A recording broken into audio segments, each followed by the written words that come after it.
Olá, meu nome é Pamina. My name is Pamina, and I'm here to tell you a story. Not a singular one, not my story, but a collective one. This is our story. So, to be honest, when I was writing and rewriting this story, I was trying to sound less vulnerable. But then, I think vulnerability should be part of our activism, right? Is the way that we grow and reflect. So this is me sharing the story. For many years, I was my activism. I grew up in Angola and in Portugal. Me and my sister were very privileged to grow up in a home that exposed us to education and stories of change. And I think for a very young age, for me, it was very clear that the path should be social and political transformation. So when I started volunteering, more artistic things, I was so amazed to see how people transform their ideas into concrete actions. And I always have ideas, but also so many doubts. I will always ask myself, can I do the same? And then now after these years of activism, my answer is no. It took me years to realize that, but none of us can. So it took me years to realize that the model of activism that we are implemented, the model that creates this, that centers in single activists as heroes of their own narratives, was like tearing us completely apart. And I think also the founder myth, it's a very competitive trap, and it's kind of creates this idea of star activists working in isolation when we know our community and our activism is very collective one. I was very much interested in building a collective. So in a collective, there's no singular person. In a collective, there's no singular hero or protagonist. In a collective, there's only us. So what is called now Arquivo de Identidade Angolano, Angola Identity Archive, started in around 2016 in my family's living room. My sister and I, at the time, we both identify as bisexual women, and we were both members of the first LGBTI organization, it is Angola.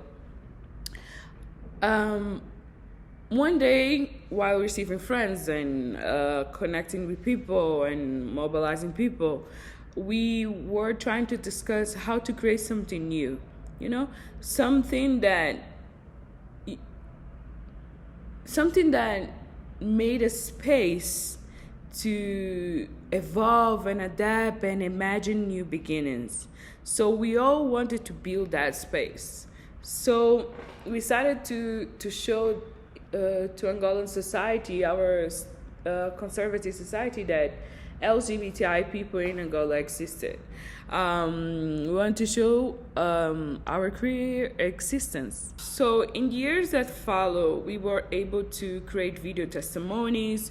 We were able to translate queer resources into Portuguese.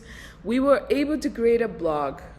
Just a blog where our past stories and present selves could be registered, could be alive. So we became part of this African movement to preserve our queer stories, writing our existence into history. We also, with the time, we became a feminist collective. We created this website that served as intersectional political space for our queer existence, for our queer bodies. So that was very important for us because we always knew that we wanted to create this bridge between LGBTIQ issues and feminism. But still, feminists were still seen as radicals, as insensitives, as man-eaters. And so it was very hard to find LBQ women in the LGBTI community.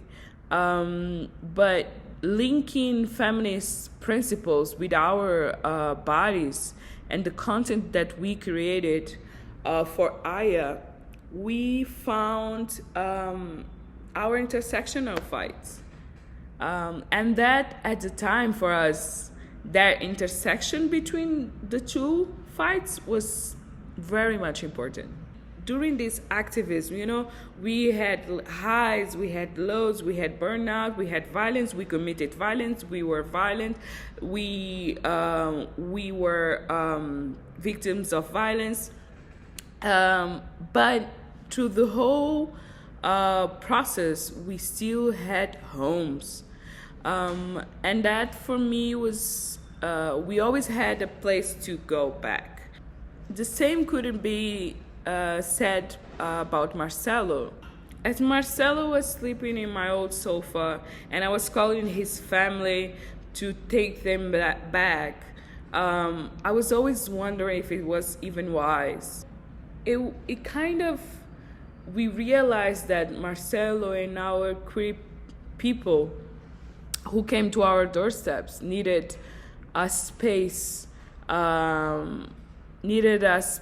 where they could live freely, needed families who could love them, and also needed a nurturing community.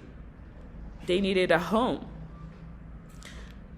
In the years that follow, we were able to create a space called nokubiku. So nokubiku, we built nokubiku around 2016. And it was our safe space, LGBTI safe space, a cultural and educational space. And also, I remember the first time we wintered in our office.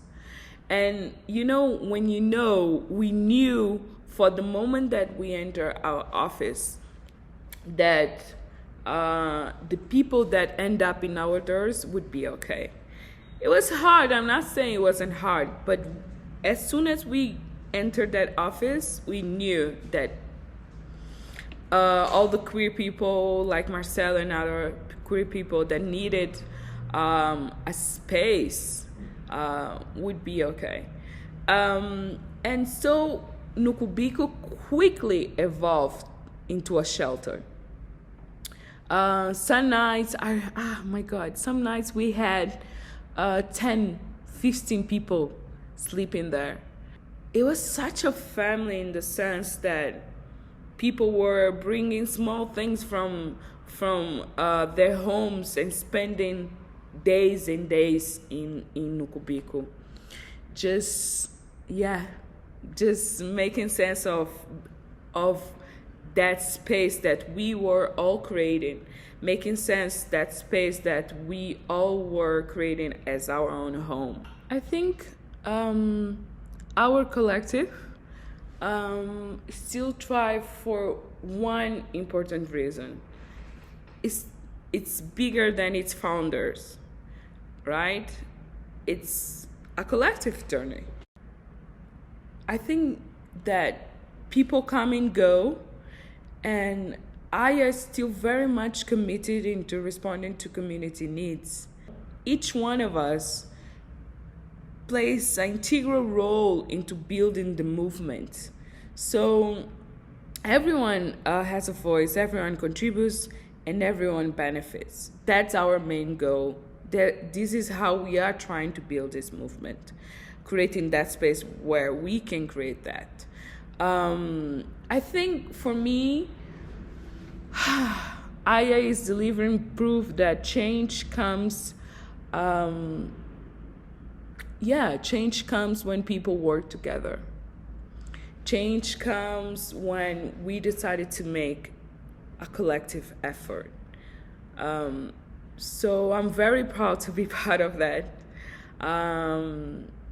And And I cannot forget to thank Camille, Rosie, Lydia, Leopoldina, Joana, Igor, Erickson, and Jasmine. A very special thanks to them. And I also wanted to thank all the volunteers at our shelter, all the people that contribute to our shelter, everyone that donated money, everyone that donated books, furniture, time to help us do the website, that donated clothes, who helped us to produce videos, photos, the website, and everyone that has supported us emotionally, intellectually through the years. I want to say thank you. So this is our story.